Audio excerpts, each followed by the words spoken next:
우리 구주 하나님과 우리의 소망이신 그리스도 예수의 명령을 따라 그리스도 예수의 사도된 바울은 믿음 안에서 참 아들 된 디모데에게 편지하노니, 하나님 아버지와 그리스도 예수 우리 주께로부터 은혜와 긍휼과 평강이 내게 있을지어다.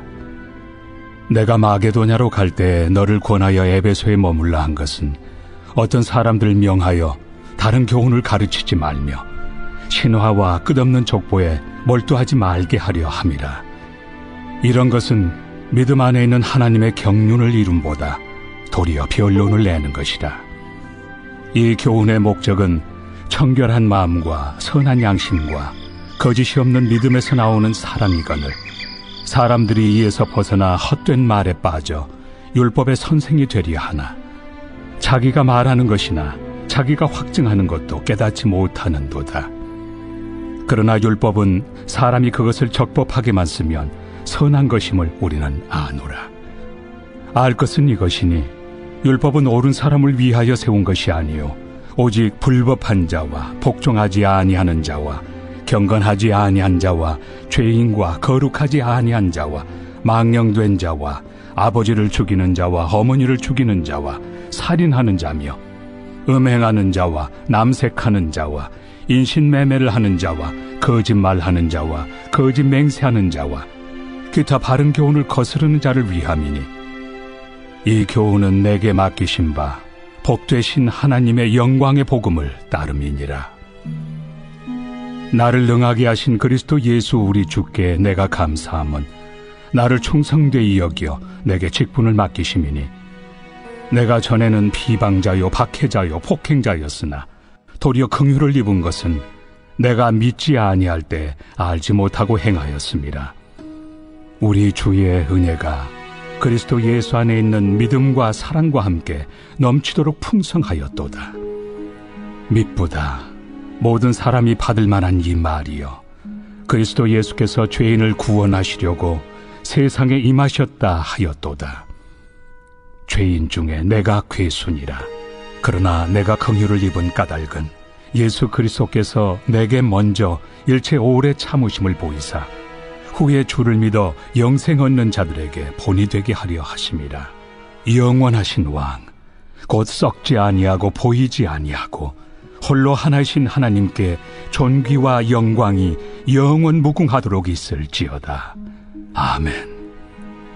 아들 디모데야, 내가 네게 이 교훈으로서 명하노니 전에 너를 지도한 예언을 따라 그것으로 선한 싸움을 싸우며 믿음과 착한 양심을 가지라. 어떤 이들은 이 양심을 버렸고 그 믿음에 관하여는 파선하였느니라. 그 가운데 후메네오와 알렉산더가 있으니 내가 사탄에게 내준 것은 그들로 훈계를 받아 신성을 모독하지 못하게 하려 함이라.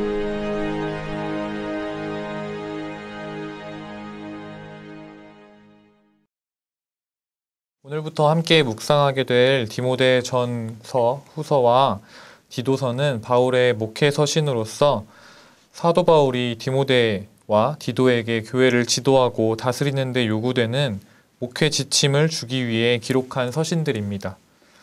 다른 서신들에 비교하자면 약간은 개인적인 편지이기도 하고 또 주로 목양을 담당하는 사람들에게 필요한 말씀이겠다라고 생각하실 수도 있지만 실상은 그렇지 않습니다. 이 편지들은 그들이 사역하던 공동체에게 주는 지침서로서 우리 모든 교회 공동체에게 적용되는 말씀입니다. 바울은 1절에 자신을 우리 구주 하나님과 우리의 소망이신 그리스도 예수의 명령을 따라 그리스도 예수의 사도된 사람이라고 소개하고 있습니다. 여기서 우리가 눈여겨볼 것은 하나님을 우리 구주라고 표현했다는 것과 우리의 소망이 그리스도 예수라는 것입니다. 특별히 바울은 하나님을 향해 우리 구주라고 부릅니다. 보통은 구속주로 오신 예수님을 가리키는 표현으로 구주라는 것을 사용했다는 것을 생각해 본다면 생소한 표현이 아닐 수 없습니다. 그런데 바울은 목회서신 안에서 하나님에 대한 이 표현을 6번이나 사용합니다.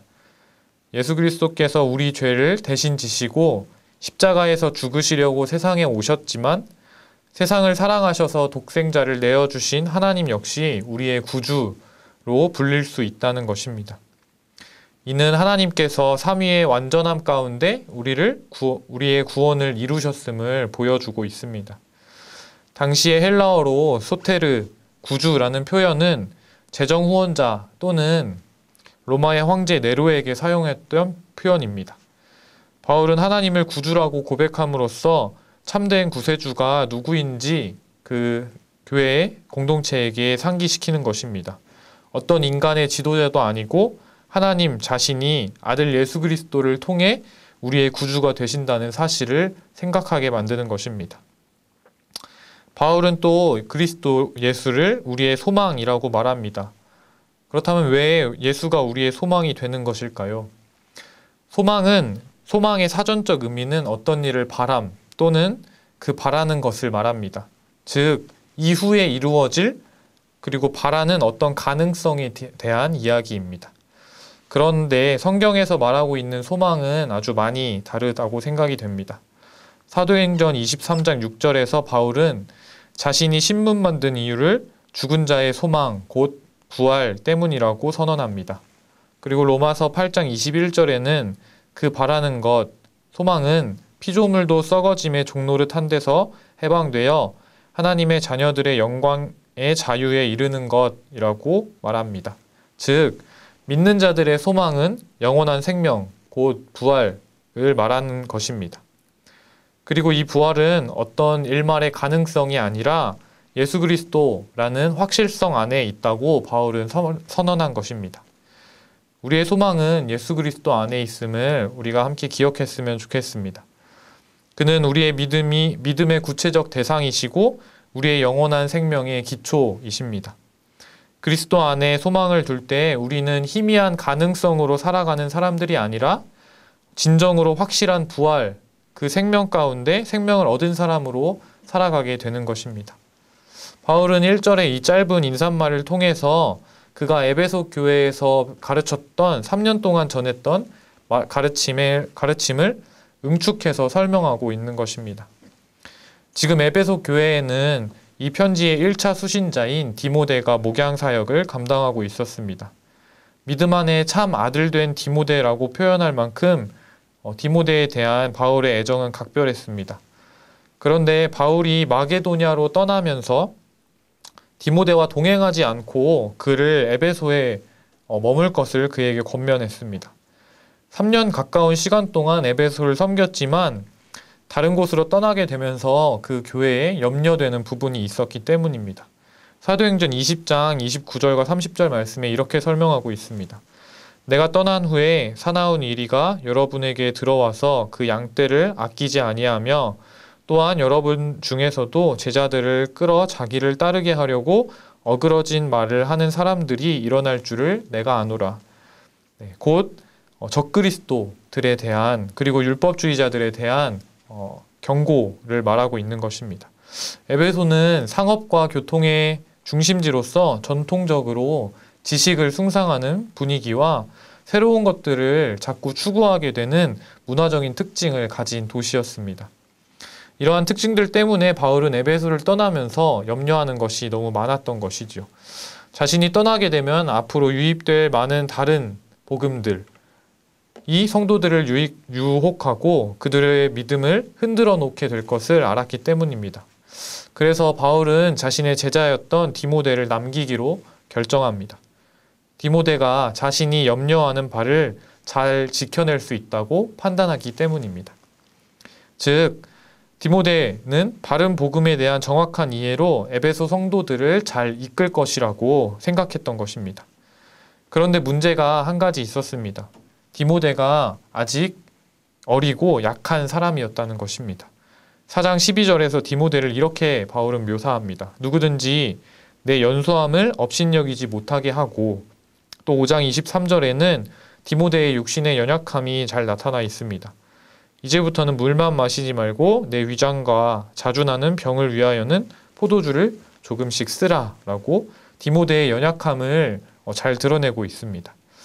이렇게 디모데가 연소하고 연약한 것을 알았던 바울은 그의 사역을 격려하기 위해서 자신의 경험으로 그를 위로하는 것입니다. 사도 바울은 당시 초대교회의 가장 유명한 목회자였고 복음 전파자였습니다. 그가 가는 곳마다 교회가 세워졌고 회심이 일어났습니다. 당시 사람들이 또 디모데가 보기에 바울은 마치 모세와 같은 사람이었지 않겠습니까? 그런데 바울은 지금 12절에서 이렇게 말하는 것입니다. 나를 능하게 하신 그리스도 예수 우리 주께 내가 감사함은 나를 충성되이 여겨 내게 직분을 맡기심이니이다. 이렇게 말하는 것이지요. 내가 잘나서 내가 뛰어나서 능력이 있어서 지금까지 이 사역들을 감당한 것이 아니다.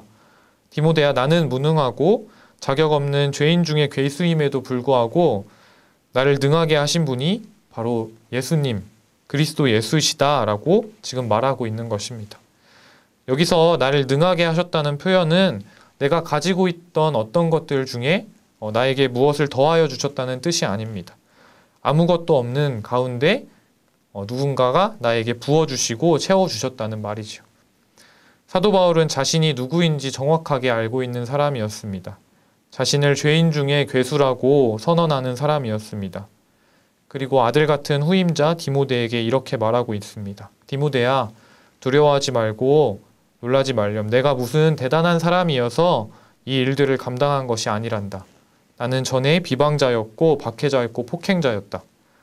그런데 그리스도의 긍휼을 입어서 내가 이 일들을 감당하게 된 것이다 라고 말하는 것이지요. 내가 충성할 수 있었던 이유는 따로 있단다. 나는 원래 충성스러운 사람이 아니지만 주님께서 나를 긍휼히 여기시고 충성되이 여겨주셨단다 라고 말하는 것입니다. 사랑하는 성도 여러분, 바울의 이 격려가 그리스도인들인 우리에게 하나님의 놀라운 선물이 아니겠습니까? 그리스도를 알기 전에 우리 모두는 비방자였고 박해자였고 폭행자였던 사람들입니다. 하룻밤 사이에 세 번까지 주님을 부인하고 저주까지 했던 베드로와 같은 사람들이었습니다. 하루에도 수백 수천 번씩 십자가에 예수님을 못 박는 사람들이 바로 우리였습니다. 그럼에도 불구하고 주님께서는 우리에게 찾아오시고 그분을 알게 하십니다. 다메섹 도상에서 사울을 만나주셨던 것처럼 우리를 만나주신 것입니다. 전에는 비방자였고 폭행자였고 박해자였던 우리를 긍휼을 입고 그리스도인이 되게 하시는 분이십니다. 이전의 모든 죄악들은 주님께서 덮으시고 이제는 나를 믿어주신다고 말씀하시는 것입니다. 나는 비록 충성되지 않은 사람이지만 충성할 수 없는 사람이지만 주께서는 그럼에도 불구하고 나를 충성되이 여기시고 나에게 직분을 맡기시는 것입니다. 그리고 바울이 그랬던 것처럼 그 모든 직분을 감당하게 할 수 있는 능력을 허락해 주시는 분이십니다.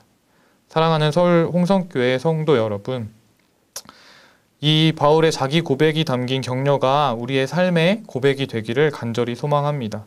나는 할 수 없는 사람이지만 나는 박해자고 비방자이지만 그리스도의 오래 참으심으로 주께서 나를 용서하시고 그의 긍휼이 나를 덮을 때에 나는 더 이상 박해자고 비방자가 아니라 그리스도의 부활에 참여한 참 성도가 되어가는 것입니다. 나를 충성되이 여기시는 그분의 능력 가운데 우리가 이 일들을 모두 감당할 수 있게 된다는 믿음의 고백이 우리의 삶의 고백이 되기를 간절히 소망합니다. 함께 기도하겠습니다. 사랑이신 하나님, 오늘도 부활의 기쁨을 미리 맛보며 주님을 찾게 하시니 감사합니다. 하나님께서 우리의 구주 되심을 온전히 고백하는 오늘 하루의 삶이 되기를 간절히 소망합니다. 그러나 주님, 때로는 우리의 연약함이 나의 죄인됨이 주님과 나 사이를 가로막고 더 이상 나아가지 못하게 할 때가 너무나 많음을 고백합니다. 주님, 긍휼을 베푸시고 우리를 불쌍히 여기사 날마다 주님을 가까이 할 수 있는 사람들 될 수 있도록 인도하여 주시옵소서. 더 이상 비방자와 박해자의 삶을 사는 것이 아니라 긍휼하심을 입은 그리스도인으로서 주께서 능히 행하게 하시는 그 일들 가운데 주님의 사역을 온전히 감당할 수 있는 사람들 될 수 있도록 인도하여 주시옵소서. 사랑이신 예수 그리스도의 이름으로 기도합니다. 아멘.